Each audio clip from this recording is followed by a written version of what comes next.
కేవలం 5,000తో 605 గజాల భూమిలో 630 స్క్వేర్ ఫీట్ సింప్లెక్స్ హౌస్ కేవలం 36 లక్షలు మాత్రమే. చనిపోయిన వంశీకృష్ణ యాదవ్ గారు ఈరోజు పరిచయం కాదు. ఇది 2009 నేను యువరాజ్యం అధ్యక్షులుగా ఉన్నప్పుడు ఆ రోజు నుంచి ఉత్తరాంధ్రలో చాలా బలమైన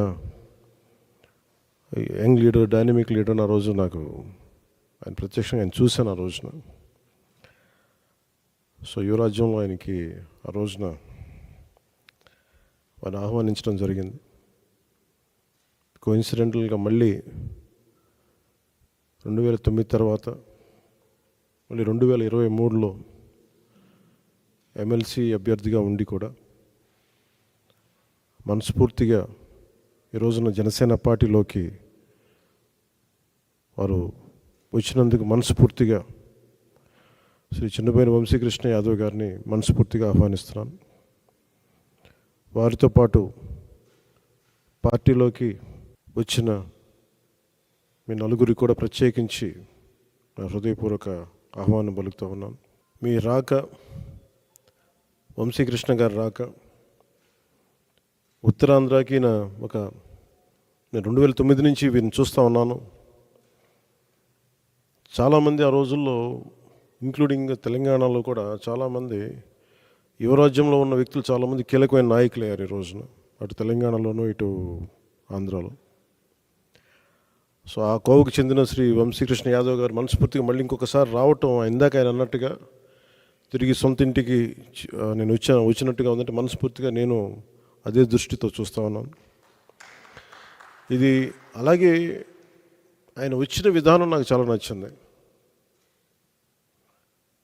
ఏ సమస్యల మీద ఇవన్నీ ప్రస్తావించకుండా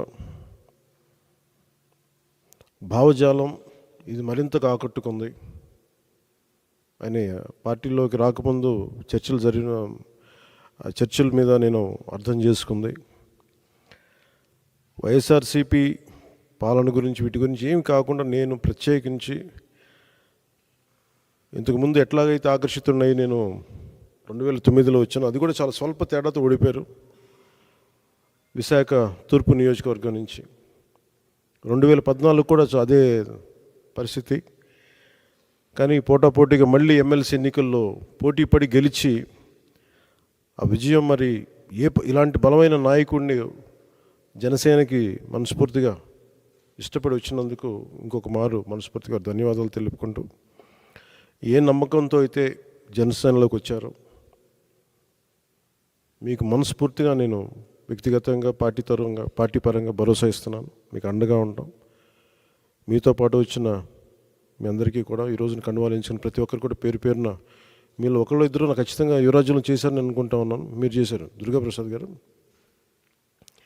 సో మీ అందరికీ మరోమారు మనస్ఫూర్తిగా స్వాగతం పలుకుతూ, నేను చూస్తుంది మీకు ఆయనతో పాటు గత దశాబ్దన్నర కాలంగా ఉన్నారు కాబట్టి ఆయనకి ప్రత్యేకించి మీకు చెప్తున్నాను. ఇది ఆయన్ని నేను ఒక నియోజకవర్గం దృష్టితో చూడట్లేదు. అలాంటి బలమైన వ్యక్తులు రాష్ట్రానికి చాలా అవసరం. రాష్ట్ర స్థాయి నాయకుడిగా ఆయన ఎదగాలి. మనస్ఫూర్తిగా దానికి నా వంతు కృషి నేను చేస్తానని మీకు తెలియజేసుకుంటూ, ఆయన నమ్మి మీరు ఇంతకాలం ఆయనతో ఉన్నందుకు మీరు మనస్ఫూర్తిగా భవిష్యత్తులో ఆయనకి మంచి భవిష్యత్తు వేసేలాగా పార్టీ చాలా నిర్మాణాత్మక చర్యలు తీసుకుంటాం. చాలా బలంగా ఆయనకి అండగా ఉంటామని తెలియజేసుకుంటూ, దీనికోసం ఆయన పార్టీలో చేరిక వచ్చిన ఇక్కడ జనసేన నాయకులందరికీ, దీనిని ఒక క్రమంలో తీసుకొచ్చిన పిఎస్సి చైర్మన్ పెద్దలు నాయకులు నాదెండ్ల మనోహర్ గారికి కూడా ప్రత్యేక ధన్యవాదాలు తెలుపుకుంటూ, ఈ సందర్భంలో ఎన్నికలు రాబోతున్నాయి. హార్డ్లీ ఒక 70-80 రోజుల్లో ఉన్నాయి. ఈ ఎన్నికలు ఆంధ్రప్రదేశ్ భవిష్యత్తుని నిర్దేశించే ఎన్నికలు ఇవి. ఏ అభివృద్ధి కోసం అయితే మీరందరూ అహిర్నిశలు వైసీపీకి దాదాపు 2014 నుంచి ఆవిర్భావం నుంచి ఆయన పనిచేసిన వ్యక్తి. అంటే మీ అందరి ఆశలు కూడా ఉత్తరాంధ్ర అభివృద్ధి కానీ మీ వ్యక్తిగతంగా మీరు ఎదగడంతో పాటు ఉత్తరాంధ్ర అభివృద్ధి, రాష్ట్ర అభివృద్ధిని ఆకాంక్షించే మీరు చేశారు. అది ఎంతవరకు జరిగిందనేది మీకు అందరికీ తెలుసు.